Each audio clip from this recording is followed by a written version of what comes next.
So is this the best Teenage Mutant Ninja Turtle board game ever made? Or it doesn't have what it takes? Let's find out. We're gonna talk what this game is all about, and also what are the 3 best things about it. Also, we're gonna tell you why this game might not be for you, are there any deal breakers, or there are just some minor issues. So let's start with an overview. What do these Teenage Mutant Ninja Turtles actually do in this game? You will play one of the ninja brothers who team up to stop the villain's evil plans. Cowabunga, dude! Each of the baddies have different goals, for example, opening Dimension X or invading New York. To stop these evil plans, you will move on the board and play out cards to deal damage to the bad guys. Whenever you play out a card with an attack, you flip open a bad guy's card to see if he defends or if he has any effects that you need to resolve. In this game, everything is run by the initiative deck. It will tell you when it's your turn. What? Oh, okay. It's telling me it's my turn. For example, this means it's the bad guy's turn, and this means it's my turn. Whenever it's the enemy's turn, you flip over their card and resolve it, and it usually means bad things for you. And you lose if all of you run out of life points or bad guys take over the world. We'll talk more about what's happening in this game once we get to our next destination. 3 best things about the game. My 3rd favorite thing is the mix. What I mean with that is that you can mix this game together with other sets. You can take characters out of other sets and fight against Shredder. And if you like to play competitively, you can just take any characters from any other set and play against any of the ninjas. Which means you can play the game however you want and create your own crazy universe. Talking about playing this any way you want, solo is a great way to play this. You know what changes when playing solo? Nothing! It's the same game. Your friends are late? Screw them! You can just play all by yourself and you're not missing much. And talking about you, it is you, because you playing this game are gonna get better. During your first play, there's a lot of unknowns. All these decks with minions, for example, that do crazy stuff, and you don't know what they're gonna do. But after the first play, you'll know. You'll get better. Which means there is huge replay value for this game, because you're part of the game. You getting better at the game is part of the game. Makes sense? With time, you will know what hides in enemies' decks. You will know what hides in your decks, which means I personally like the game more the more I play it. Talking about decks, one of my favorite things is the initiative deck. For some, the initiative deck might not be the most fun thing.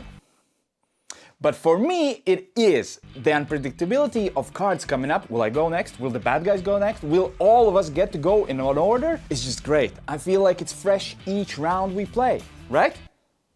Maybe. The initiative deck will include the usual activations for player turns or the bad guys' turns, but it also will have different events where you roll a die and see what happens, or even adding cards to the initiative deck, changing it from round to round. But to be honest, all of these things, they don't matter. The only thing that matters is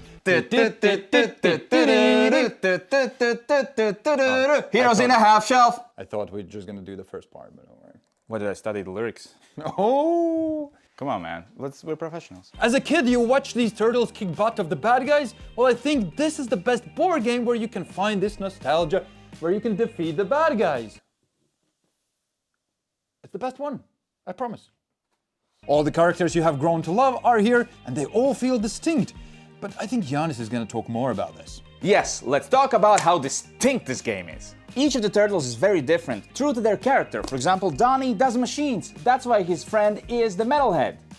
I'm your friend. What does it tell about your character? As well, each of the bad guys and their side of the board are distinctly different from each other. No matter which combination you pick, one game from the other is going to be distinctly different. What else is distinctly different are the things why this game might not be for you. We have 5 things why this game might not be for you listed right here. You go. And then I have to say about how this is minor thing and that's a big deal, yeah. What he said. So really quickly we're gonna go through the 5th thing, which is the length of the game.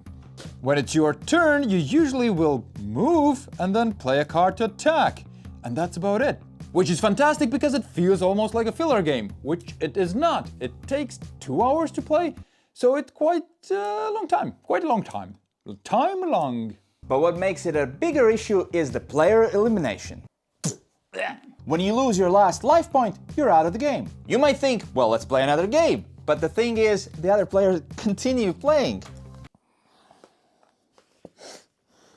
It's gonna be at least an hour more, so I don't know, yeah. I'll wake you when it's done, okay? Whoa! Did you see? Oh, you're right, you're out, you're not playing. And the third thing is the card. The game has really cool and awesome cards that you really want to play. But then you get cancelled and it's all for nothing. What I really like in cooperative games is just setting up on those explosive turns where you play cards and feel fantastic.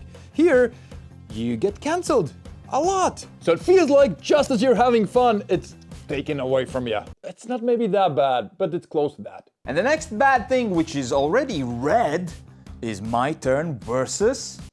What? Versus what?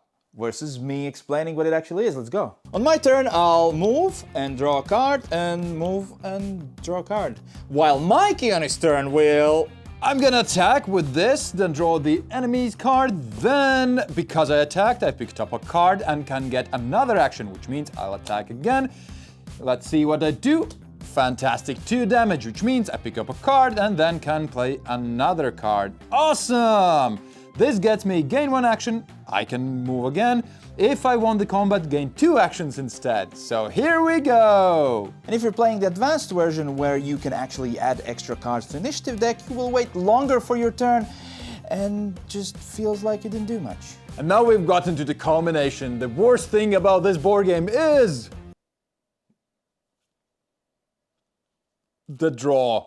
You will draw cards from the initiative deck, we talked about it. You will draw cards from the villains deck. You will draw cards from the minions deck. Maybe multiple minion decks. And also your cards.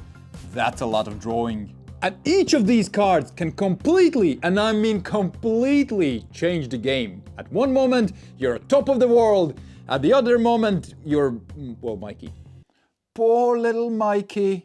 In other words, it's kind of random, but these are the only things we could figure out why this game might not be for you. So who is it for then? 3, 2, 1. I think I already told you, didn't I? It's for Teenage Mutant Ninja Turtle fans. Definitely, and if you like Unmatched, it's also for you.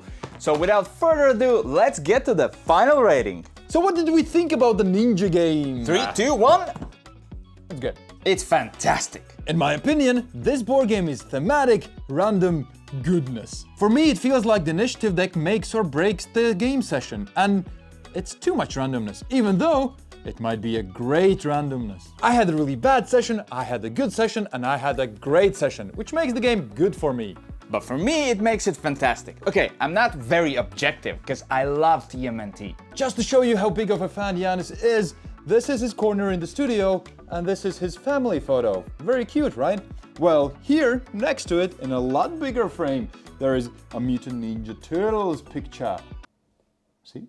Priorities, right? I see turtles, I love turtles, I don't see past anything that. Yes, all of that he said is an issue. Not for me. TMNT is great, and this is a great game about TMNT. But if not this game, then which one? Let's talk about the best alternatives to this. I get really similar vibes while playing Horrified, especially the D&D version, which has dice, randomness. Here you play characters trying to defeat the bad guys while rolling dice and doing a bunch of things cooperatively. I think a very good alternative is Freedom 5. You also collect a hero, you will fight bad guys, move around the board of a city, and it feels very accessible and easy. Sure, it doesn't have a fancy IP like this does, but mechanically, it's sound. I hope you now know if this game is for you, and if you enjoyed this video, we recently did a review for Tag Team, which is a competitive 2-player game that we really liked. Also, as a bonus segment, here's the ultimate ranking of best turtles. Donnie being the best, second best Mikey, then Leo, and the worst, Raphael. He doesn't even have a name, he's just the worst. He's that red guy.